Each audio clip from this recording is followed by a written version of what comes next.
आइए बच्चों, आज हम गणित विद्यार्थी कार्य पुस्तिका ब्रिज कोर्स की विषय वस्तु 10 करेंगे। 10 में हम अभी तक 6 तक कार्यपत्रक कर चुके हैं। हम आगे का करेंगे। इस वाले जो विषय वस्तु है इसमें ज्यामितीय उपकरणों का अभ्यास है, तो हम स्केल का, डी का और प्रकार का अभ्यास कर चुके हैं। अब आगे हम एक कार्यपत्रक में प्रकार का और फिर सेट स्क्वायर का अभ्यास करेंगे। अभी कार्यपत्रक 6 का एक प्रश्न रह गया था, वो है पी क्यू ए बी का सम द्विभाजक लंब है क्यों। हाँ या नहीं लिखना है, और हाँ है तो भी कारण लिखना है, नहीं है तो भी कारण लिखना है हमको। तो सबसे पहले हम स्केल से ए सी और सी बी दोनों लाइन को नापेंगे। अगर ये बराबर है तो ये लंब सम द्विभाजक है, तो हम इस पर लिख देंगे हाँ ये समद्विभाजक है, क्योंकि दोनों तरफ 3-3 सेंटीमीटर आ रहा है ना। तो हाँ लिखने के बाद कारण क्या लिखेंगे, क्योंकि ए सी बराबर बी सी है ना। ए से सी तक और सी से बी तक दोनों तरफ की लाइन बराबर है। दूसरे चित्र में एक तरफ की लाइन 3 सेंटीमीटर है और एक तरफ 4.5 सेंटीमीटर, तो ये बराबर नहीं है, तो इसमें लिखेंगे नहीं। हाँ या नहीं में से नहीं लिखेंगे और कारण लिखेंगे क्योंकि ए सी बराबर नहीं है बी सी के। अब उसके बाद है कार्यपत्रक 7। इसमें दिए गए कोणों को समद्विभाजक या अर्धक करें। कोण को आधा करना है, उसके लिए हम प्रकार की सहायता लेंगे। कोण बने हुए हैं इसमें, तो एक पहले क्यू बिंदु, जो ओ बिंदु है पहला बिंदु, वहाँ पे प्रकार रख के दोनों लाइन पे छोटे छोटे चाप काटेंगे। फिर उन लाइन के बिंदुओं से, जो चाप के बिंदु मिले हमें, वहाँ से बीच में चाप काटेंगे दोनों तरफ से, तो एक बिंदु मिलेगा बीच में से, वहाँ को उसको मिला देंगे, तो ये हमारा कोण का समद्विभाजक हो जाएगा। हम इसको नापेंगे तो दोनों कोण बराबर होंगे। एक कोण को 2 भाग में बांट रहे हैं हम, है ना। ये देखिए मैं जो कर रही हूँ, आप देखो इसको। और इसके बाद हम करेंगे प्रश्न क्रमांक 2। इसमें दिया है कोण एक्स ओ वाई बराबर 60 बनाइए और कोणार्धक खींचिए। इसमें भी सेम वैसे ही करना है, लेकिन कोण हमको बनाना है, वो भी कितने का डिग्री का, 60 डिग्री का। तो सबसे पहले हम एक लाइन खींची हुई है इसमें ओ एक्स, उसके ऊपर डी रखकर 60 डिग्री का कोण बनाएंगे। डी हमेशा बिल्कुल 0 डिग्री वाले जो कोण है वहाँ पे सीधी रखना है, और 60 तक नाप कर वहाँ पे बिंदु लगा देंगे और फिर लाइन खींचेंगे। बिंदु लगा के फिर लाइन खींचो तो डी कोण हमेशा सही बनता है। ये हमारा कोण बन गया 60 डिग्री का। अब हम इस पर चाप काट देंगे छोटे छोटे दोनों लाइन पर, इस लाइन पे भी और इस पे भी। हमको 2 बिंदु मिल गए। अब इसको थोड़ा प्रकार को बड़ा कर लेंगे और इसके बाद यहाँ बिंदु पर रखेंगे और इसको चाप को काटेंगे, और ऐसे ही इस तरफ बिंदु पर भी रखेंगे और इसी चाप के ऊपर फिर चाप काटेंगे दोनों बिंदुओं पे रख के। ये तो इससे हमें एक बिंदु मिल जाएगा, उसको ओ से मिला देंगे हम स्केल से, यहाँ से लेकर यहाँ तक। तो ये हमारा हो गया कोण अर्धक।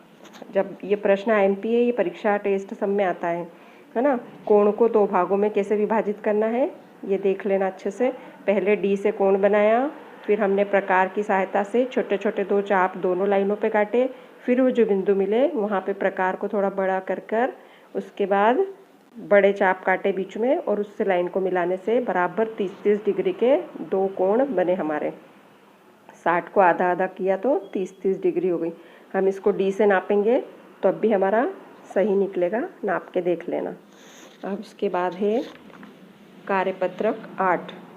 कार्यपत्रक 8 में सेट स्क्वायर का प्रयोग कर कोण बनाना है। तो जो सेट स्क्वायर होते हैं ये कंपास में आते हैं 2। तो ये देखो, इसमें एक कोण इसका एक कोण तो 90 डिग्री का है ना, और दूसरा 60 का है और ये 30 का है।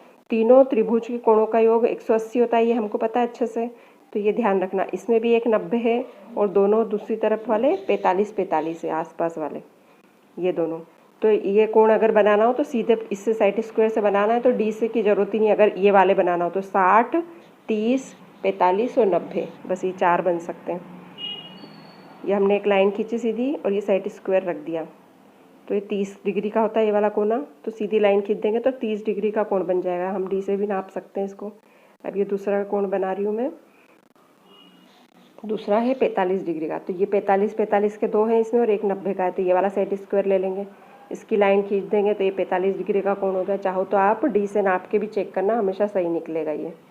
फिर तीसरा है 60 डिग्री का। तो 60 डिग्री के लिए ये सेट स्क्वायर लेंगे, इसमें जो बड़ा वाला कोण है वो 60 डिग्री का है। इधर वाला कितने का था? 30 का। 60 और 30 90 और एक और 90 180, है ना, ये हो गया। तो ये बन गया हमारा 60 डिग्री का कोण। फिर एक और बनाएंगे, अब पूछा है 90 डिग्री का। तो ये तो सीधा समकोण है, दोनों में से किसी भी सेट स्क्वायर से बना सकते हैं। सीधी सीधी लाइन करना है ना, इसको रख के और सीधी लाइन खींच देंगे। तो ये हो गया हमारा, एकदम सीधी लाइन बनती है, बीचों बीच में आता है 90 डी के, इसलिए ये 90 डिग्री का हो गया।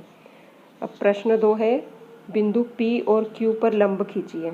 लंब भी इसी के साथ खींचेंगे हम, दोनों सेट स्क्वायर को ऐसे रखकर, जैसे मैंने दिखाया है चित्र में, इस तरह से इसको रखेंगे और हम लंब बनाएंगे। तो इसके लिए देखो, सबसे पहले किताब ये वाला सेट स्क्वायर रखा एक, और दूसरा इसके इस तरफ रखूँगी मैं ये। अब इसको ऐसे खसकाते हुए P बिंदु तक ले जाएंगे, ये आ गया P बिंदु। अब इस पर लाइन खींच देंगे तो ये हमारा लंब हो गया सेट स्क्वायर से। सेट स्क्वायर से बनाना था तो ये हमारा बन गया। इसी तरह नीचे का भी बना देंगे। ये हम इसको रखेंगे सेट स्क्वायर को, और इसके बाद ये यहाँ रखेंगे और इसको खसकाते हुए बिल्कुल बरोबर P बिंदु पे ले जाएंगे और एक लाइन खींच देंगे। ये बहुत ही सरल है, देखने में और सुनने में ऐसा लगता है कितना कठिन होगा, लेकिन बहुत ही सरल है और पूरे पूरे नंबर मिल सकते हैं इसमें। अब है कार्यपत्रक 9। इसमें पूछा है सेट स्क्वायर की सहायता से P बिंदु से रेखा L पर लंब खींचे। सेम वैसे ही लंब खींचना है जैसे अभी हमने खींचा था, है ना। सेट स्क्वायर रखकर वो P बिंदु तक खसका के ले जाना है और लंब खींचना है। ये ऐसे एक सेट स्क्वायर के ऊपर दूसरा रखकर इसको लाइन खींच देंगे तो ये लंब बन गया। ये हो गया। अब इसी तरह हम दूसरा भी करेंगे, नीचे वाला। नीचे वाले के लिए हम नीचे रख देंगे लाइन, तो ये हमारा बन जाएगा। अब हम करेंगे कार्यपत्रक 9 का दूसरा प्रश्न। सेट स्क्वायर की सहायता से P से जाती हुई L के समानांतर रेखा खींचो। देखिए समानांतर रेखा कैसे खींचनी है। एक सेट स्क्वायर को रखना है लाइन पे और दूसरा साइड में, और फिर उसको धीरे से ऊपर खसकाएंगे और उसकी समानांतर रेखा खींचनी है। समानांतर रेखा पूरी आमने सामने होती है और बराबर होती है ना, हर जगह से उनकी दूरी बराबर आती है। अब ये नीचे वाला करने के लिए नीचे एक सेट स्क्वायर रखेंगे और दूसरा वाला खसका के P बिंदु तक लाकर लाइन खींच लेंगे। ये हमारा हो गया समानांतर रेखाएं। इसी तरह से बनाना है समानांतर रेखा और सेट स्क्वायर से खसकाते हुए। और अब हम करेंगे कार्यपत्रक 10। इसमें दिखा है स्केल की सहायता से दो दो समान रेखाखंड खींचकर डिवाइडर की सहायता से जांचें। तो यहाँ पे दो दो अपने अंदाज से समान रेखाएं खींच सकते हैं और उसके बाद डिवाइडर से नापना है। मतलब इसको स्केल से नहीं नापना है, जैसे ये डिवाइडर से यहाँ नापा, इतना का इतना नाप, इधर देखेंगे बराबर है कि नहीं, है ना। और हाँ या ना पे निशान लगाएंगे, बराबर है तो हाँ, नहीं है तो नहीं। अंदाज से लाइनें खींच लेंगे समान समान, जो हमको समान लग रही है कि बरोबर बरोबर, और फिर उसके बाद इससे डिवाइडर से, ये मैंने प्रकार से नाप दिया है, जो एक और प्रकार के साथ एक नाप लेंगे। अब है इसके बाद करेंगे कार्यपत्रक 11। भिन्न भिन्न अंतराल लेकर संख्या रेखाएं निर्मित कीजिए। इसमें संख्या रेखा निर्मित करनी है, तो इसमें ऐसा कुछ नहीं दिया है कि हमको प्रकार से करनी है कि स्केल से करनी है। मैं दोनों तरह से बता दूंगी, है ना। प्रकार में एक बराबर की दूरी भरेंगे हम, मतलब पेंसिल और प्रकार की एक निश्चित दूरी कर लेंगे और उससे ऐसे चाप काट लेंगे इस पे। फिर इस चाप वाले बिंदु पे रख कर फिर अगला, फिर चाप के बिंदु पे रखेंगे, ये बिल्कुल इसी बिंदु पे रखना है, हाँ यहाँ से, और उसके बाद फिर काटेंगे ऐसे कर करके, फिर चाप काटा। ये समान दूरी के बनेंगे, आप स्केल से नापोगे तो इनकी दूरी बराबर आएगी, है ना। ये तो मैंने दो लाइन, अभी इसको थोड़ा सा प्रकार को बड़ा कर लिया, थोड़ी ज़्यादा दूरी कर ली हमने, समान दूरी करनी है अलग अलग, ये बना लिया। अब एक बार स्केल से कर लेंगे, 1-1 सेंटीमीटर दूर पे निशान लगा लेंगे, फिर 2-2 सेंटीमीटर पे, फिर 3-3 पे। इस तरह से हमें संख्या रेखाएं निर्मित करनी है। और उसके बाद है अधिगम परीक्षण, ज्यामितीय उपकरणों का परिचय और अभ्यास का।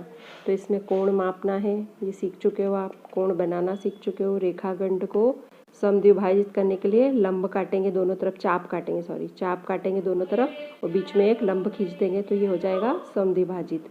और प्रश्न 4 है 2 सेंटीमीटर त्रिज्या का वृत्त खींचो, तो 2 सेंटीमीटर प्रकार पे नाप के और गोला बनाएंगे। और आखिरी में है कोण का अर्धक खींचिए, जैसे मैंने कोण को आधा करना बताया चाप काट के, वैसे करना है। धन्यवाद। और अब खूब अच्छी पढ़ाई करो और अभी परीक्षा आएगी उसका ध्यान रखना। ये सब IMP क्वेश्चन करवाए हैं। धन्यवाद बहुत बहुत।